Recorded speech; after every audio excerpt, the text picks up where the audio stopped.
Iya, pemirsa, Anda masih bersama kami di Adapa Berita dan saya Adam Lubis akan menemani Anda untuk membahas mengenai penataan Metro Mini di Jakarta. Dan untuk membahas masalah ini sudah ada di studio kami, yaitu sebelah kiri saya sudah ada Ketua Organda DKI Jakarta, Pak Safruhan Sidongan. Selamat malam, Pak Safruhan. Selamat malam, Mas Adam. Oke, lama nggak ketemu, Pak ya? Ya. Oke.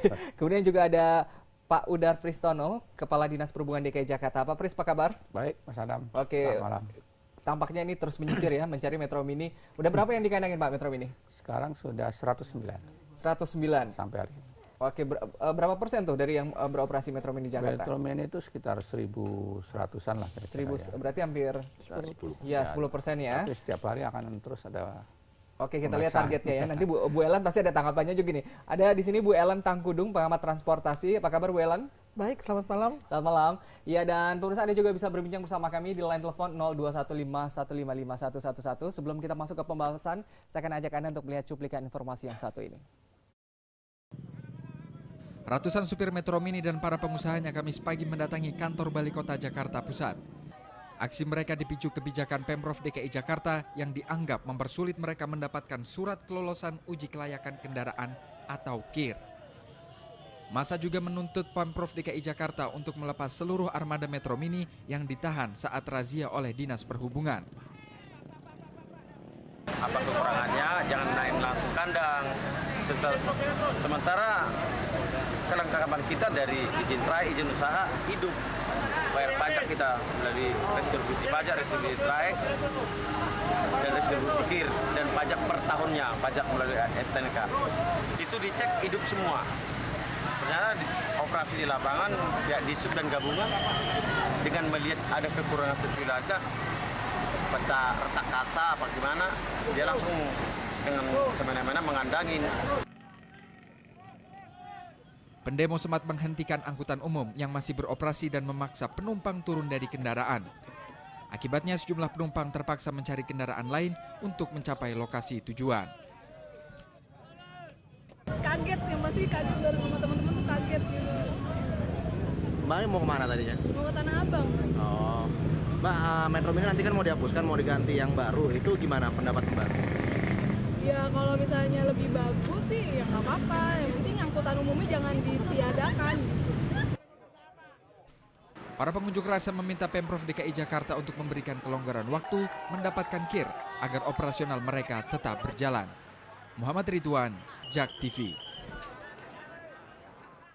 Iya, ini menarik demo yang dilakukan oleh sejumlah supir angkot Metro Mini pada tanggal 29 Agustus hari Kamis kemarin di depan gedung Balai Kota.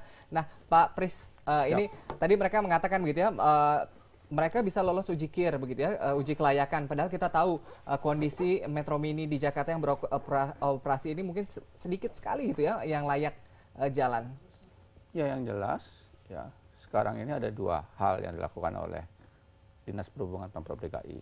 Yang pertama, di lapangan itu ada rahasia bagi yang tidak layak jalan.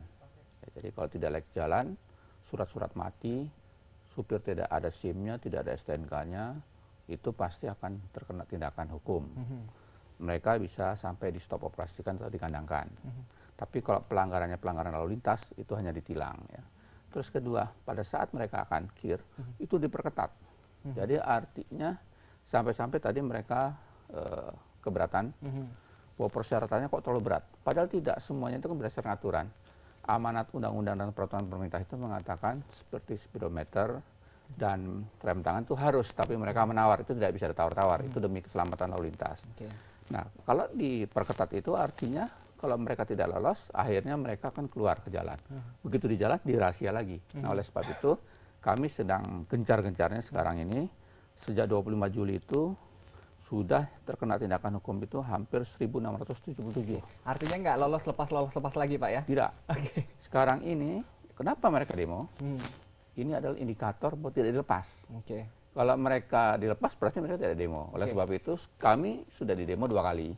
Tapi karena kami mempertahankan supaya mereka itu sebetulnya inginnya mereka itu manajemennya memperbaiki kendaraan. Sekarang sudah ada 38 kendaraan yang dalam proses perbaikan. Itu artinya itu kan pembinaan. Mereka memperbaiki. Nanti dalam waktu dekat yang 38 itu akan keluar. Setelah kita KIR kembali dia lolos, langsung dia akan beroperasi. Tapi ada 25 lagi yang memalsukan dokumen. Oke. Nah itu yang tidak bisa. Nah kami khawatir kemarin yang demo itu termasuk yang 25 ini yang betul-betul bermasalah. Gitu. Ya, ini menarik. Mungkin Pak Safruan punya cerita sendiri gitu ya. Kalau kita bicara mengenai Metro Mini di Jakarta sendiri memang banyak yang tidak layak begitu ya. Kok tanda tanya besar begitu ya, kenapa masih bisa jalan? Ternyata tadi ada beberapa surat yang ternyata mudah sekali dipalsukan. Memang seperti itu ya Pak ya? Ya, ini yang ditemukan oleh Pak Pristono di lapangan hasil razia. Nah, namun demikian mesti kita bisa balik ke operatornya. Betul. Jadi problem Metro Mini saya pikir bukan persoalan hanya kendaraan, ini menyangkut sarana dan prasarana dan tata kelola. Jadi kebetulan di pengurus Metro Mini ini lagi banyak masalah. Sebenarnya bukan masalah baru, masalah yang sudah rasanya belasan tahun ini problem ini. Dan yang tidak bisa mereka selesaikan, kemudian pengelolaannya kan perorangan. Jadi dia berbentuk persero, PT, tapi pengelolaannya perorangan. Gitu. Nah ini yang banyak menimbulkan masalah. Kemudian juga yang kedua, memang ya rasanya setahun terakhir inilah Pak Pris sangat gencar dari Dinas Perhubungan untuk melakukan penataan angkutan umum. Ya kalau dari operator sendiri, dari Organda sendiri begitu ya, sebenarnya gimana caranya sejauh ini begitu ya merangkul operator Metro Mini di Jakarta? Jadi gini kan, saya nggak hanya bicara soal Metro Mini, tapi sebenarnya semua operator baik berkaitan dengan public transportasi, moda angkutan orang ini kan ada beberapa macam. Betul. Nah mindsetnya ini yang mesti dirubah. Mindset kita tuh kan mesti mindset melayani. Ya kan?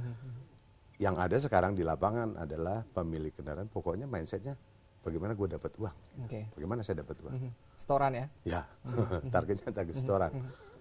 Soal penumpang, kenyamanan, keamanan, dan lain-lain itu pemilik kendaraan nggak peduli. Nah ini yang jadi, ini yang mesti dirubah tata kelolanya. Ya menarik, mungkin ke Pak Pristono lagi sebentar. Pak Pristono, ini kan banyak orang berasumsi begitu. Sebenarnya yang dilakukan oleh Dishub sendiri, ini melakukan penataan atau pembubaran Metro Mini. Itu ekstrim kalau Bang Berat. Jadi begini, sama saja seperti anak sekolah. Kalau dia nakal kan disetrap oleh gurunya.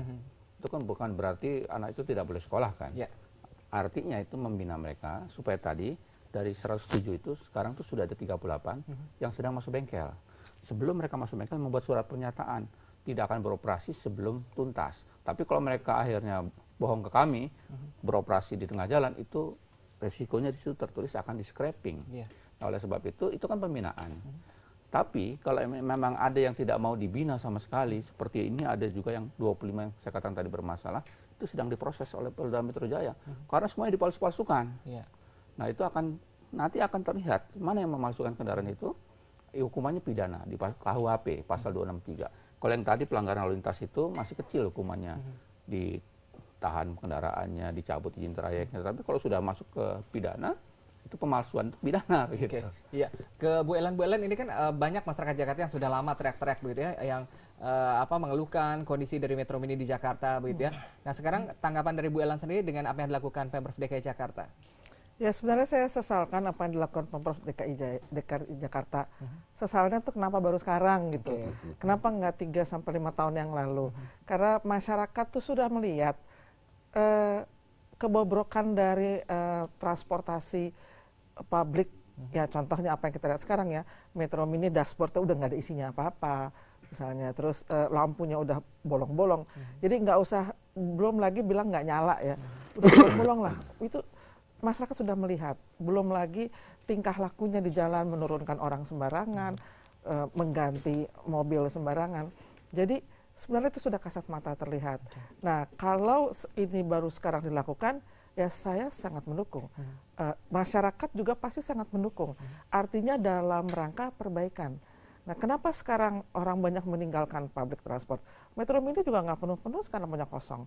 Kenapa? Karena masyarakat melihat gitu, memilih. Karena demi keselamatan dan keamanan, itu pasti orang ya, ada juga yang terpaksa harus naik Metro Mini, tapi dia memilih, akhirnya banyaklah menggunakan sepeda motor. Jadi apapun itu amanat undang-undang, betul. Jadi tidak hanya Metro Mini, saya sepakat itu semua mikrolet, apapun yang namanya public transport itu harus memenuhi kelayakan jalan.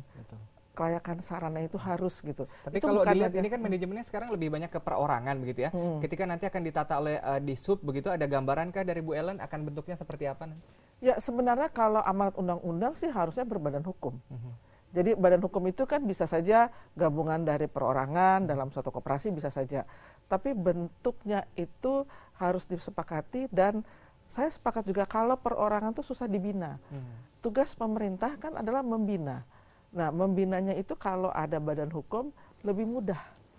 Lebih mudah dalam satu organisasi, dalam satu badan hukum dan itu bentuknya silahkan, tetapi kalau seperti ini, kalau kacau ada 2 manajemen, jangan lebih dari 2 kali ya, itu susah dibinanya. Jadi lebih ke perorangan kan gitu kan sulit untuk mengatakan bahwa ayo mari kita sama-sama memperbaiki angkutan umum gitu. Oke.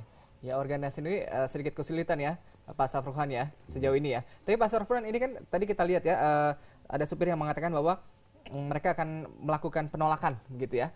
Maksudnya melihat mungkin mereka sejauh ini berada di zona nyamannya begitu ya. Ini ada yang beberapa yang melakukan sweeping begitu. Ini ada koordinasi dari Organda sendiri atau apa yang akan dilakukan Organda nih untuk teman-teman yang menolak? Jadi kita ini sudah menyampaikan beberapa operator supaya pertama ya tentunya ini kan juga apa yang disampaikan Bu Ellen tadi ya berkaitan dengan amanat Undang-Undang Lalu Lintas Nomor 22 Tahun 2009. Jadi itu total. Jadi semua harus merubah mindsetnya, memberikan pelayanan yang terbaik buat pengguna jasa angkutan. Nah, jadi ini bukan persoalan tolak menolak. Jadi kita berpikirnya lebih ke depan gitu ya. Betul. Karena kalau semua operator tidak melakukan perubahan mindset, maka mereka akan ditinggalkan oleh penumpangnya. Iya. Berarti bisnisnya akan hancur. Oke, tapi Gitu. beberapa langkah yang dilakukan oleh supir dan operator Metro Mini begitu yang melakukan mogok sendiri ini, masyarakat Jakarta sudah mulai kesulitan mencari angkutan umum Metro Nah, Mini. ini mesti dilihatnya Ya akan begini. dibahas tapi kita harus Ya, break dulu. oke. Ya, baru saja jangan kemana-mana, tetap bersama kami di Ada Apa Berita. Lah urusannya apa Metro Mini sama nyopot kepala disub?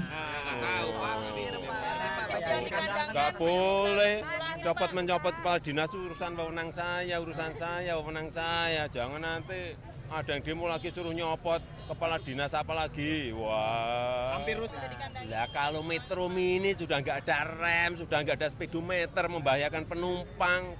Knalpotnya kayak gitu gimana? Kirnya nggak ada gimana coba? Apa mau diterus-terusin? Apa mau diterus-terusin? Seperti itu. Ya kalau nggak tertib ya mesti dikandangkan. Iya, tampaknya Pak Jokowi juga mengeluh gitu ya, meskipun nggak tahu pernah naik Metro Mini atau enggak gitu. Iya, tapi dilanjutkan tadi Pak Safruhan begitu ya, terkait dengan ini kan yang demo ini kita bicara mengenai tadi pengelolaan manajemen penataan ini sangat baik idenya begitu, tapi bicara mengenai urusan perut juga begitu ya. Di sini yang melakukan unjuk rasa kebanyakan adalah supir angkutannya, bukan pihak operator. Ya, jadi memang yang demo kemarin itu rata-rata adalah bukan pemilik ya. Jadi driver sama anggota-anggota. Nah, ini yang perlu di-clearkan oleh Metro Mini sendiri operatornya. Karena kita juga nggak punya kemampuan untuk langsung mengambil tindakan Organda ya dalam hal ini. Nah, ini tanggung jawab operator. Jadi Metro Mini karena dengan kondisi manajemennya yang amburadul sekarang, itu mereka membiarkan untuk bukan amburadul lagi nanti tenggelam. Ini yang mesti difikirkan oleh Metro Mini ke depannya. Oke, ya. Tapi bicara mengenai tadi ya tenggelam ini menarik juga gitu. Pak Pris, ini ada tadi ya berapa ratusan gitu ya Metro Mini yang ternyata dikandangkan gitu sudah tidak layak pakai seni, ini akan diapakan gitu, ditenggelamkan jadi rumpon atau jadi kalau mereka masuk dalam stop operasi dikandangkan, bagi yang alirannya aliran tobat, ya itu langsung datang ke pengadilan menyelesaikan, terus memperbaiki. Sebelum mereka keluar membuat surat pernyataan akan ke bengkel akan diperbaiki. Kalau mereka keluar sebelum diperbaiki akan di scrapping. Nah itu aliran tobat. Nah, itu yang kita harapkan seperti itu. Nah terus mereka itu berupaya membentuk manajemen yang benar. Yang tadinya manajemen perumahan tidak ada kontrol dan sebagainya, akhirnya mereka bersatu kan. Nah sebetulnya ini ke arah pembinaan. Dan nanti ini juga akan memunculkan ide-ide baru, investor-investor baru yang ingin mensuplai angkutan umum dengan baik. Jadi pemerintah di sini sifatnya membina. Bagaimana ya kalau ada yang membahayakan, itu rescue. Sudah sehari orang berapa kali kan rescue. Ya, harus di stop operasikan ya seperti itu. Tapi kalau bicara mengenai arahnya ini, tampaknya arahnya pesan yang disampaikan oleh supir dan juga pihak operator sendiri, Jakarta bisa lumpuh kalau misalnya pihak operator dan supir melakukan aksi mogok massal gitu. Jadi kalau hanya Metro Mini tidak. Ya. Antisipasi dari Disub? Kita banyak angkutan umum yang lain yang lebih baik. Busway itu juga daya angkutnya tinggi. Dan ini masalah-masalah seperti itu sudah ada amanat undang-undang, jadi tidak bisa ditawar-tawar. Kalau tidak layak jalan ya bukan kami kejam atau apa, ini memang tugas yang kita harus lakukan. Demi apa? Demi keselamatan lalu lintas. Dan juga begini, masyarakat itu kan sudah bayar. 3.000 itu bukan hal yang kecil. Mereka mendapatkan pelayanan, kursinya jelek, misalnya terus bodinya keropos, tidak nyaman, supirnya ke kiri ke kanan, itu juga kan pelayanannya kurang. Itu amanat undang-undang, mereka melanggar. Sebenarnya kalau bicara mengenai Metro Mini, SOP-nya seperti apa sih dari Disub DKI? Ya, SOP-nya mereka harus layak jalan, layak pandang, ya. Supirnya pakai seragam, punya SIM, tidak pakai celana pendek, misalnya yang rapi, berkelakuan baik, stop pada tempatnya, itulah SPM, standar pelayanan, itu yang dilakukan. Nah sekarang reformasi itu memang sudah dilakukan, memang yang sebagai contoh ya, ini Kopaja AC, itu sudah melakukan, itu sama, sejenis sebetulnya. Hanya karena apa? Karena di Kopaja itu pengurusnya lebih kompak, mereka bisa merubah manajemennya modern. Tapi kalau di Metro Mini ini bertikai terus. Begitu. Nah karena bertikai di lapangannya itu berantakan, ya kami harus turun tangan. Nah gambarannya dari Metro Mini, apakah penataan hanya secara manajemen atau tadi seperti Kopaja yang agak berubah total begitu, menjadi ada beberapa yang AC?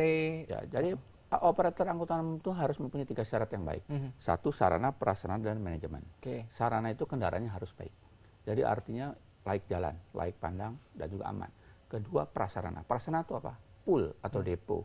Jadi tidak benar lagi Metro Mini itu diparkir di pinggir jalan, di pinggir kali dan sebagainya. Siapa yang mengontrol? Keluar begitu saja, supirnya nggak jelas, bisa supir tembak, mobilnya tidak jelas. Nah oleh sebab itu satu lagi ada yang namanya manajemen. Nah manajemennya itu harus berbentuk badan hukum seperti Bu Ellen. Sekarang sudah berbentuk badan hukum BT Metro Mini. Sayangnya badan hukum itu dipecah-pecah lagi kepada pemiliknya. Jadi Bu Ellen sudah nangkap ya gambaran dari Disub akan diapakan Metro Mini begitu ya. Nanti kekurangannya akan dibahas, tapi kita harus break lagi. Pemirsa jangan kemana-mana, tetap bersama kami di Ada Apa Berita. Ya, masih di Ada Apa Berita, masih membahas penataan Metro Mini di Jakarta. Bu Ellen, kalau Anda amati tadi ya penjelasan dari Pak Pris, kemudian juga tanggapan langsung dari Pak Jokowi sendiri, seberapa tegas sih atau seberapa keras kemauan Pemprov DKI Jakarta untuk menata Metro Mini? Kalau lihat dari tayangan tadi, saya pikir dengan nada yang menjadi kebiasaan Pak Jokowi seperti itu, tetap menunjukkan itu ketegasan.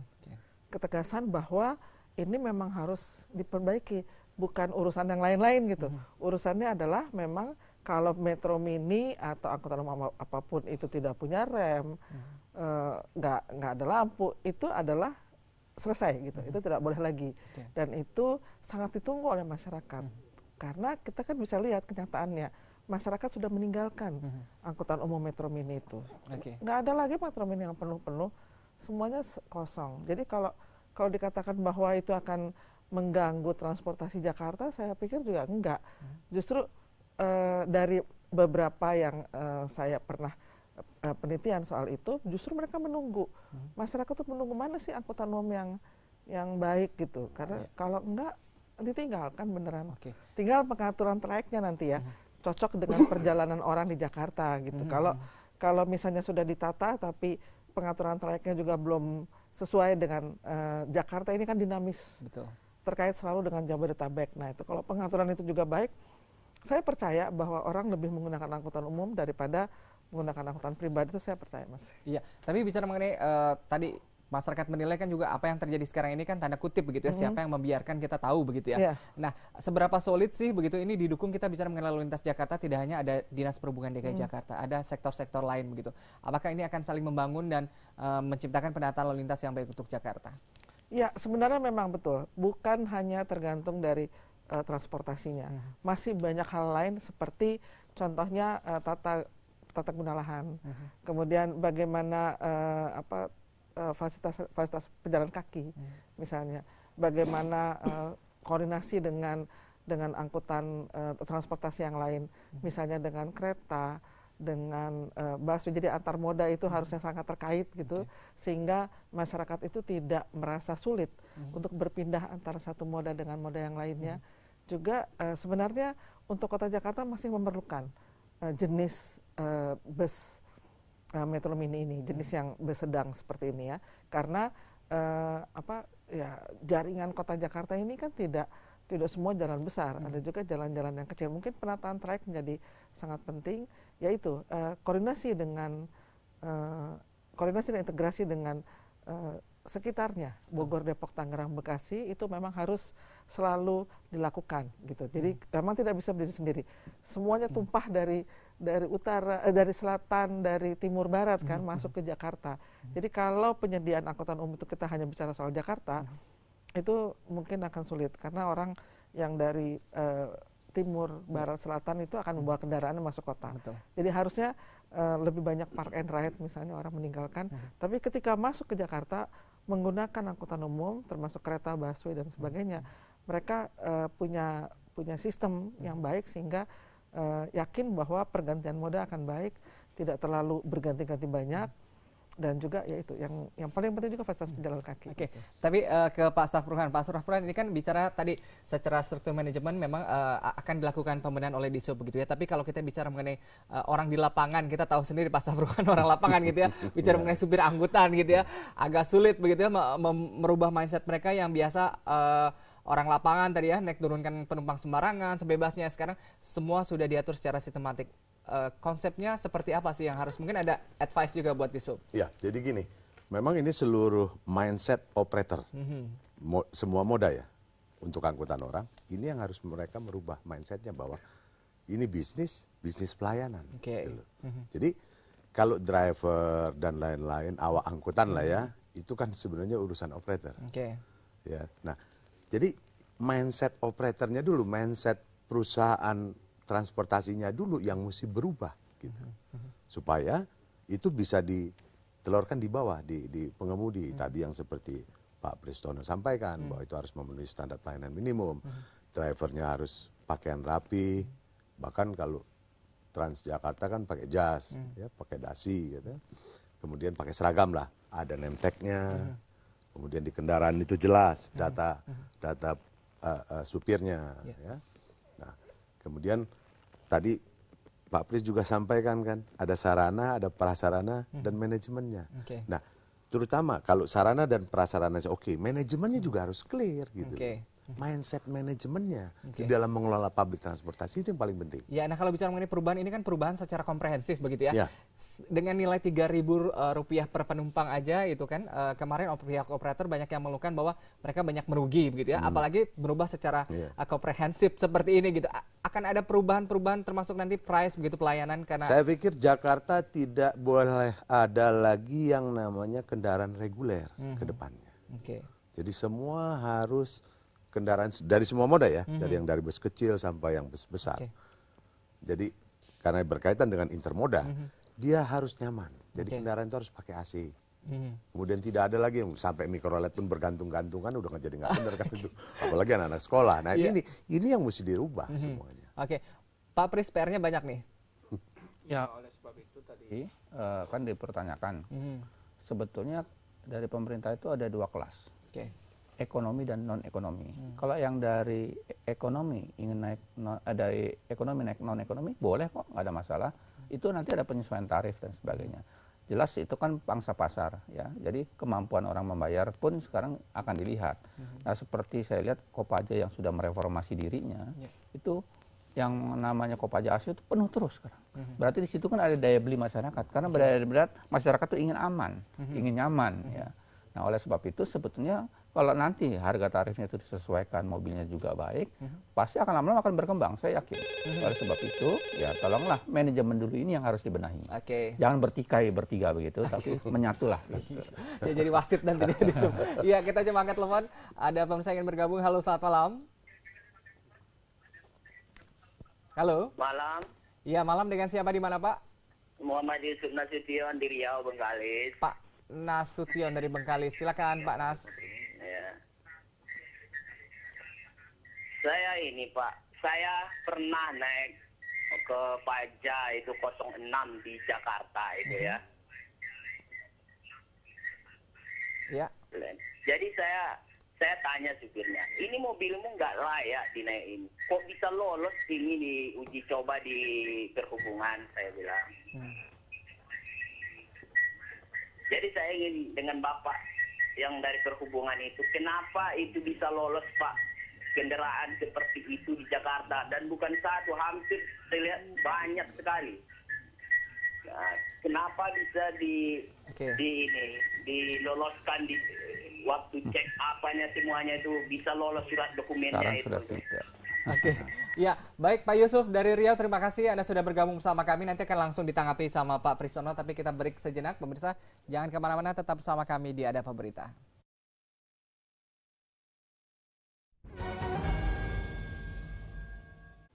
Ya, pemirsa masih di Ada Apa Berita.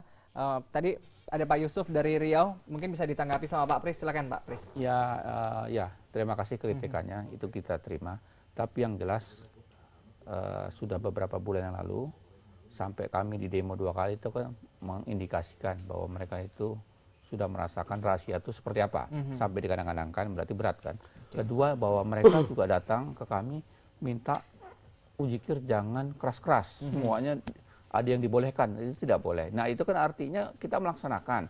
Terjawablah sudah apa yang dikatakan bahwa ada pungli dan sebagainya. Ternyata ya begitulah kerasnya. Mereka tidak bisa main-main lagi, nggak bisa nyogok-nyogok lagi.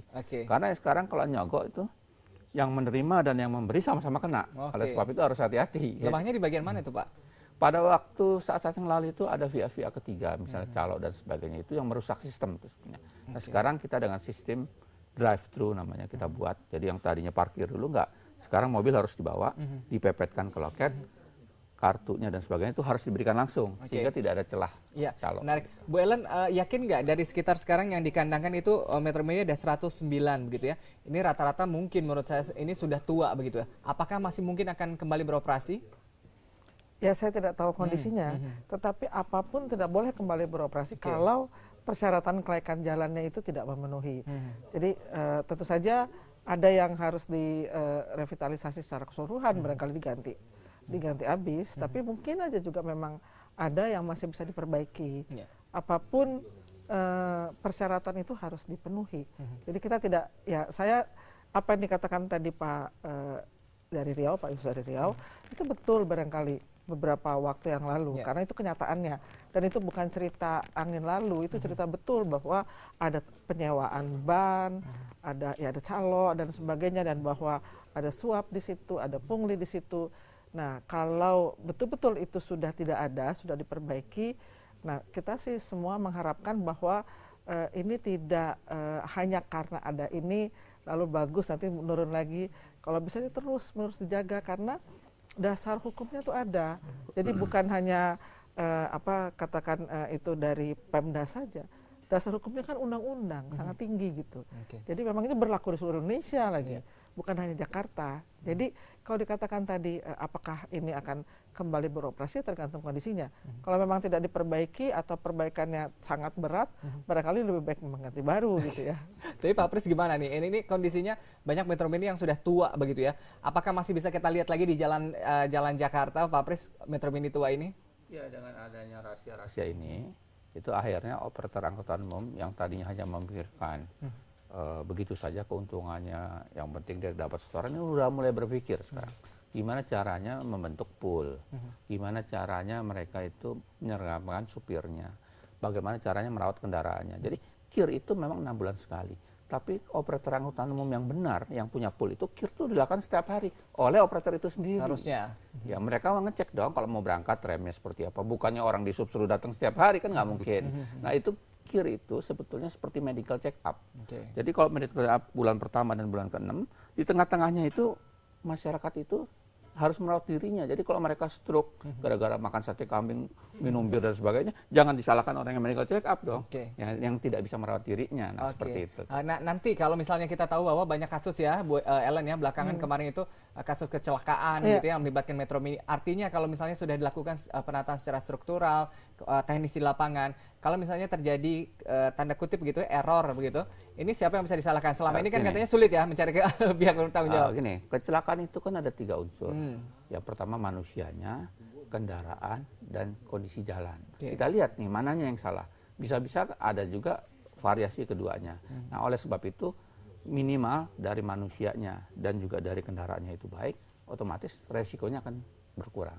Oke. Tapi Pak Safruhan kita bicara mengenai tadi ya pool ini kan banyak Metro Mini yang mereka memiliki pool sendiri gitu ya. Ada komunitas ikatan yang kuat antar supir begitu di lapangan begitu ya. Ini bagaimana caranya tadi untuk sementara nanti bicara mengenai supir saja nanti akan mungkin ada diuji ya, dievaluasi begitu. Ini gimana caranya biar di lapangan mungkin gitu ya, takut-takut tanda kutip ada sweeping juga seperti kamu bukan teman saya gini-gini atau saya pikir kedepannya gini, sertifikasi SIM. Ya. Jadi bukan hanya dia memperoleh SIM tapi harus melalui satu proses. Itu rasanya nanti bisa kerjasama rasanya di Sub, Porkada dan Polda ya. Di Lantas. Nah, kemudian yang paling penting lagi menurut saya kalau bicara tentang kendaraan itu bisa beroperasi lagi tidak, nah ini yang mesti di-clearkan oleh Pemda DKI. Perda umur kendaraan. Kalau enggak, nanti 20 tahun, 30 tahun mobilnya masih ada, masih jalan terus. Saya sudah nggak ada batasan. Sebetulnya gini, kalau membatasi umur tidak bisa hanya dengan perda. Karena DKI itu kan dikelilingi oleh Botabek. Nanti DKI membatasi 10 tahun, Tangerang kasih 15 tahun. Ini kan kacau juga karena mereka kan berinteraksi. Saya sudah minta sebetulnya ke UKP 4 ya, supaya dibuatkan semacam surat dari Kementerian Perhubungan yang mengatur seluruhnya. Jadi sifatnya nasional. Nanti mereka akan beroperasi, akhirnya pindah semua poolnya ke pinggir DKI. Kalau ke DKI 10, yang lain 15 atau 20 gitu. Oleh sebab ini harus nasional. Jadi keputusan Menteri Perhubungan itu sangat diperlukan. Tapi kalau kita lihat mungkin nanti syukur-syukur bisa seperti Transjakarta ya, Bu Ellen ya. Ini kan drivernya, kemudian juga connect-nya ya, petugasnya ini sangat SOP-nya sangat baik lah, lumayan baik begitu ya. Nah, kalau kita bicara mengenai Metro Mini, ini kan kebanyakan drivernya adalah keluarga, tetangga. Ini gimana sistem rekrutmennya nanti? Bu Ellen, ada masukan? Ya, yang penting memang pengemudi itu tadi itu bukan SOP. Kalau SIM itu harus semua umum atau nggak umum, SIM itu syarat, surat untuk izin mengemudinya. Tapi untuk angkutan umum itu ada kompetensi khusus. Kompetensi khusus itu artinya dia melayani umum, dia membawa 20 orang, 30 orang, 40 orang. Keselamatan orang-orang itu ada di dia. Jadi ada kompetensi juga yang harus mereka miliki. Betul itu dengan sertifikasi. Jadi saya sih mengharapkan, ya memang ini kan urusan perut. Supir-supir itu takut kalau Metro Mini dikandangkan, saya mau makan apa gitu ya. Tetapi persyaratan kompetensi itu harusnya juga mulai diberlakukan. Dan ya kita masyarakat takutnya perilaku mengendarai Metro Mini itu berlaku juga nanti ketika dia sudah mengendarai bus yang lebih baik misalnya. Jadi perlu ada juga memang pelatihan atau mendidik mereka itu untuk berperilaku mengendarai angkutan umum yang betul. Tidak seperti angkutan umum gitu ya. Gitu. Iya. Nah, Pak Pris, ini tentunya bukan sekedar harapan dan juga bukan sekedar keniscayaan begitu ya. Masyarakat Jakarta bisa menikmati Metro Mini yang aman, nyaman begitu ya. Ini kapan kira-kira bisa disajikan untuk masyarakat Jakarta? Ya, jadi yang pertama tadi dari operator angkutan umum itu bukan kita yang minta ya, memang amanat undang-undang. Itu di Pasal 141 Undang-Undang 2009 bahwa operator angkutan umum itu wajib memenuhi standar pelayanan minimal. Artinya akan diserahkan ke operator lagi? Memang harus. Kalau tidak sanggup, membubarkan diri saja. Karena itu kewajiban operatornya. Sekarang kita lihat, operator yang benar itu merawat kendaraannya dengan benar dengan pool tadi. Coba Mas Adam lihat seperti di mohon izin ya, Bluebird, Hiba, Express, itu semuanya sudah dilaksanakan. Supirnya diperiksa, kendaraannya diperiksa, pasti akan keluar. Tapi kalau mereka tidak punya pool, mereka dari pinggir jalan, pakai sistem apapun nggak akan bisa, pengawasannya sebanyak mungkin nggak mungkin. Oleh sebab itu tadi kembali lagi ke manajemen. Kalau manajemen itu sehat dan sebagainya, itu akan lebih membentuknya. Itu namanya pengawasan hulu. Ada wadahnya nggak kan? Balik lagi dong tadi Bu Ellen, ini kan kalau diserahkan ke trayek ya mereka orang perorangan gitu ya. Secara manajemen mereka juga mungkin begitu ya, mekanismenya tidak tahu ini gimana? Apakah nanti akan mutar lagi kembali gitu seperti kemarin 5 tahun begitu kan permajaan akhirnya sampai sekarang tidak ada begitu? Ya kan tetap pembinaannya tetap dari perhubungan melihat itu benar atau tidak. Tapi secara manajemen barangkali Organda bisa berfungsi untuk menata, kalaupun itu anggotanya gitu kan bisa memberikan arahan gitu. Karena ya kembali lagi bahwa masyarakat ingin selamat, masyarakat ingin keamanan. Di tengah malam berjalan itu kan peristiwa itu banyak sekali gitu kejadian. Jangan hanya kejadian menabrak orang, Metro Mini menabrak orang terus jadi ribut seperti ini misalnya ya. Kan itu harus terus menerus. Jadi kembali lagi masyarakat menuntut itu. Walaupun kelihatannya masyarakat pasrah, tapi sebenarnya di sosial media itu bisa dilihat bahwa itu dituntut oleh masyarakat. Jadi didukung oleh masyarakat kalau mengarah ke keselamatan dan kenyamanan. Jadi ya bersuara terus lah. Gitu. Iya, kita harapkan nanti di Sub dan juga Organda termasuk pengelolanya sendiri gitu sama-sama tetap optimis begitu. Tapi kita nanti akan bahas nih kira-kira dari Organda sendiri mampu nggak meyakinkan begitu ya agar Metro Mini ini bisa seperti yang diharapkan oleh Disub dan juga masyarakat pengguna Metro Mini. Tapi kita akan kembali usai break. Pemirsa jangan kemana-mana, tetap di Ada Apa Berita. Iya, pemirsa masih di Ada Apa Berita. Tapi Pak Safruhan begitu ya. Kalau bicara mengenai mungkin Transjakarta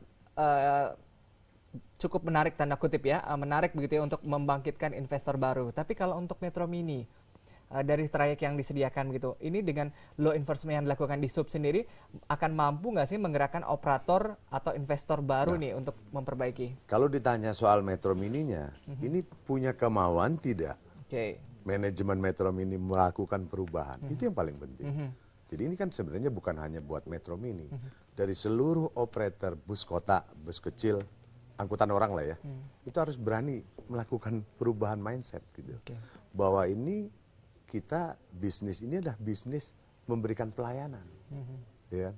Nah pelayanannya itu harus nyaman, aman, dan tentunya harus disukai oleh masyarakat. Gitu. Itu yang paling penting. Pak Pris, apa yang akan kedepannya mungkin gambaran lebih pasti begitu ya, masyarakat atau pengguna Metro Mini akan diberikan apa sih secara SOP, kemudian secara kelayakan? Ya, jadi tentunya kami berpegang dengan undang-undang saja bahwa kelayakan jalan itu harus dipenuhi. Oleh sebab itu razia itu akan terus dilakukan. Sampai kapan? Seterusnya, setiap hari. Nah, nanti kalau lama-lama ada aliran yang namanya aliran tobat tadi. Tobat itu artinya kendaraannya diambil, diperbaiki, termasuk manajemennya diperbaiki. Kita harapkan seperti itu. Nah, sehingga nggak ada masalah dengan masalah perut dan sebagainya. Sekarang kalau tiba-tiba nanti begitu tidak ada yang juga yang muncul, Pak Safruan ini jiwanya entrepreneurnya tinggi. Mungkin saja akan ada manajemen baru di sana. Supir-supir yang lama itu bukan berarti tidak bekerja, mereka bisa direkrut tapi dimandiin dulu, diberikan pendidikan dulu, diseragaman dulu. Nah artinya mereka kualitasnya meningkat, jadi bukan kualitas jalanan lagi, tapi kualitas operator angkutan umum yang benar. Bu Ellen, sedikit tips lagi begitu ya, apa yang harus dilakukan untuk pembenahan dan penataan Metro Mini? Ya, kalau buat masyarakat, saya sih mengharapkan di Sub atau Organda pun bisa meyakinkan kepada masyarakat bahwa apa yang dilakukan sekarang itu tidak merugikan masyarakat secara fasilitas transportasi. Jadi bukan untuk transisi ini ya, begitu ya. Dalam transisi ini jangan sampai masyarakat itu tidak kedapatan angkutan umum sehingga mencari solusi masing-masing. Jadi itu harus diyakinkan juga kepada masyarakat bahwa apapun misalnya betul-betul banyak sekali yang tidak bisa jalan, fasilitas apa yang bisa diberikan oleh Organda maupun perhubungan supaya yang penting masyarakat itu mengerti sebenarnya kan dalam hal ini, dalam transisi ini, tapi juga tidak mau dalam masa kerja, jam kerja gitu terus mau pergi kemudian tidak ada lagi angkutan umum, itu kan menjadi sulit juga gitu. Jadi ada juga ininya supaya yang penting kan pelayanan itu, pelayanan kepada masyarakat. Kalau ini bisa diatasi kemudian bisa berjalan dengan baik, tentu masyarakat akan senang. Oke. Tapi transisi ini juga harusnya ada solusi juga. Gitu. Oke, ya memang kita mengharapkan ada solusi dari Dinas Perhubungan dan juga Pemprov DKI Jakarta untuk melakukan penataan dan juga pembenahan terhadap Metro Mini, karena pengguna Metro Mini masyarakat Jakarta tentunya tidak hanya ingin menikmati Metro Mini, tapi juga tadi seperti Bu Ellen katakan begitu ya, ingin selamat sampai tujuan. Selamat dan aman. Oke, Pak Sarfuran terima kasih, Pak Pris terima kasih hadir di Hadapan Berita, Ibu Ellen terima kasih, Pak Pemirsa terima kasih Anda terus bersama kami. Informasi dan juga pembahasan lainnya masih akan kami hadirkan hingga pukul 11 malam. Saya Adam Lubis, selamat malam.